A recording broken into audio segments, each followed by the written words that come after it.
قرآن کی آیات خود قرآن کہتا ہے دو قسم کی ہیں، کچھ تو ہیں محکم آیات، منہ آیات محکمات، سورہ آل عمران کے اندر اللہ کریم نے فرمایا محکم آیات ہیں ہن ام الکتاب، وہ ہیں کتاب کی اصل، اور محکم سے مراد ہر وہ آیت ہے جس کا مفہوم سب کی سمجھ میں آ جاتا ہے۔ وَأُخَرُ مُتَشَابِهَاتٌ، کچھ دوسری قسم کی جو آیات ہیں وہ متشابہ ہیں، اور متشابہ وہ ہے جس کے اندر کئی مفاہیم نکل سکتے ہیں، ایک مفہوم نہیں ہوتا، کئی مفاہیم نکل سکتے ہیں۔ اور وہ متشابہ آیات جو ہیں اس کا مقصد کیا ہے اللہ کے نازل کرنے کا، وہ مختلف جگہوں پہ مختلف مقاصد ہیں، بعض اوقات ہماری سمجھ میں مقصد آتا ہے، بعض اوقات ہماری سمجھ میں نہیں آتا، لہٰذا جیسے حروف مقطعات ہیں ہم کہہ دیتے ہیں کہ اس کا مطلب اللہ کریم جانتا ہے، نازل کیوں فرمایا ہے یہ وہ جانتا ہے، لہٰذا اس کے علاوہ جتنی بھی چیزیں ہیں متشابہات، اس میں سے ظاہر ہے مختلف مفاہیم نکل رہے ہیں نا، تو جب مختلف مفاہیم میں سے آپ کسی ایک مفہوم کا تعین کر دیتے ہیں دیٹ از فکسڈ، اس کو کہتے ہیں تعویل۔ ویسے تو تعویل کا معنی ہوتا ہے اصل چیز، اصل حقیقت، لیکن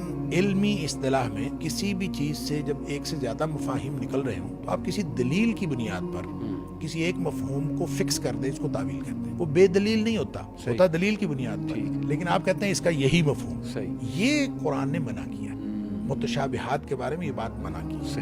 آپ یہ تو کہہ سکتے ہیں اس کا مفہوم یہ بھی ہو سکتا ہے یہ بھی ہو سکتا ہے، آپ یہ نہیں کر سکتے یہی مفہوم ہے۔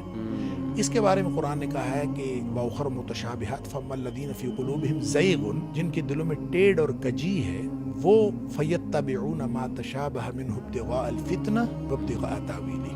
وہ پھر ان آیات کے پیچھے دوڑتے ہیں جو متشابہ آیات، فتنہ پھیلانے کے لیے، اور یہ چاہتے ہوئے کہ ہم اس کی اصل حقیقت میں جانتا ہوں، یہ کہنا کہ میں بتاتا ہوں آپ، یہ فتنہ، یہ ان کے دلوں میں، جن میں دلوں میں ٹیڑھ ہوتی۔ رسوخ فی والراسخون فی العلم، قرآن کہتا ہے کہ جو علم میں پختگی رکھتے ہیں نا، وہ کہتے ہیں کل من عند ربنا، یہ سب ہمارے رب کی طرف سے ہے، آمنا بھی، ہم اس پر ایمان رکھتے ہیں۔